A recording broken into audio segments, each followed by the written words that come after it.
It's the world's largest shake table facility, and it can hold buildings weighing up to 2.5 million pounds. The table moves in all 3 directions simultaneously. It's the first wood building of this size that's ever been tested.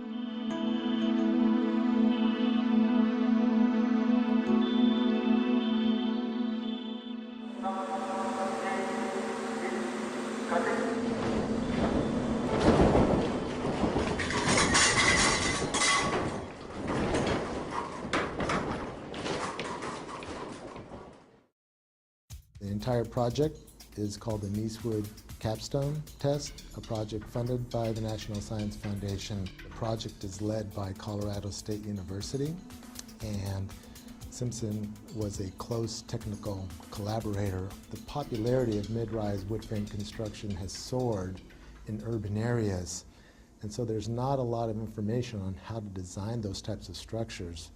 So the information gathered from this testing is going to be absolutely critical. The condominium tower was built as a actual condominium would be constructed with 23 1- and 2-bedroom living units. We're testing a 7-story, 23,000 square foot, 800,000 pound building in 3 dimensions. This collaboration with all the folks involved is really going to culminate in a test that's going to show how our products perform in a very severe seismic event.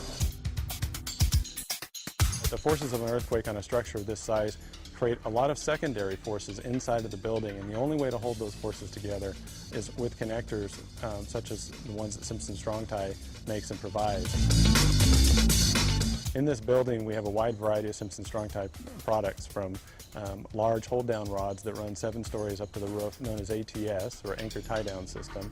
We have a number of shear transfer elements in here, and straps and the floor plates to help tie the floor plates to the shear walls. In short, we're building what we call a complete load path. This building, the Niecewood Capstone building, is designed using a performance-based seismic design philosophy. It's a method to design specifically for, or explicitly maybe, for performance of the building. We don't just design a component or an assembly. We actually design it all together, and then we check it.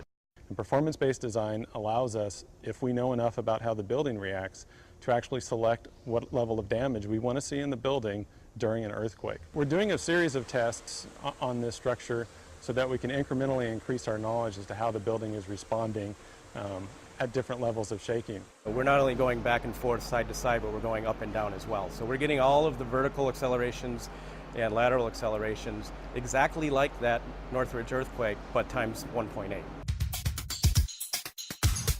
There's approximately 300 sensors in the building, measuring everything from movement to force to acceleration.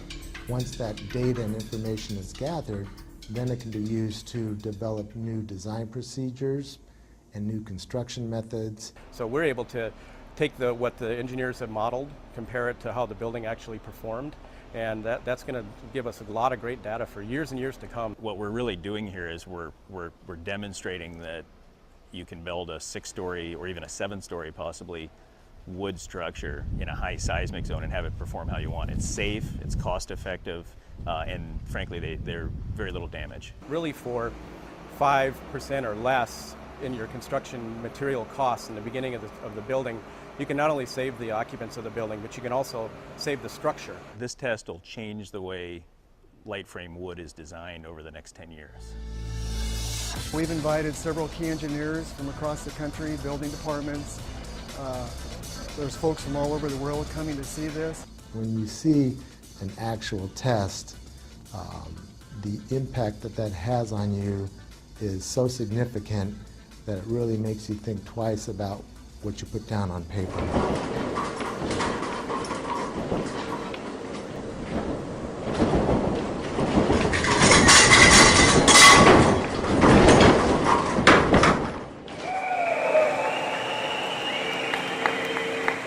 Everything in it worked.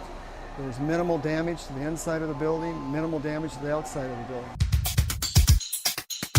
I would say that this testing really does validate the performance-based design concepts developed at the various universities involved in this project. It's phenomenal that we can have a test of this size and magnitude of a building like this and actually get some real test data. Simpson never forgets, and they're always trying to make sure that they're really providing what the structural engineering and construction community needs. And I've always been impressed with taking that extra step to really know the science part of what we do. It's truly unprecedented what they've done today. I think this is it's truly about saving lives, and the information that's been generated as a result of this test is truly groundbreaking.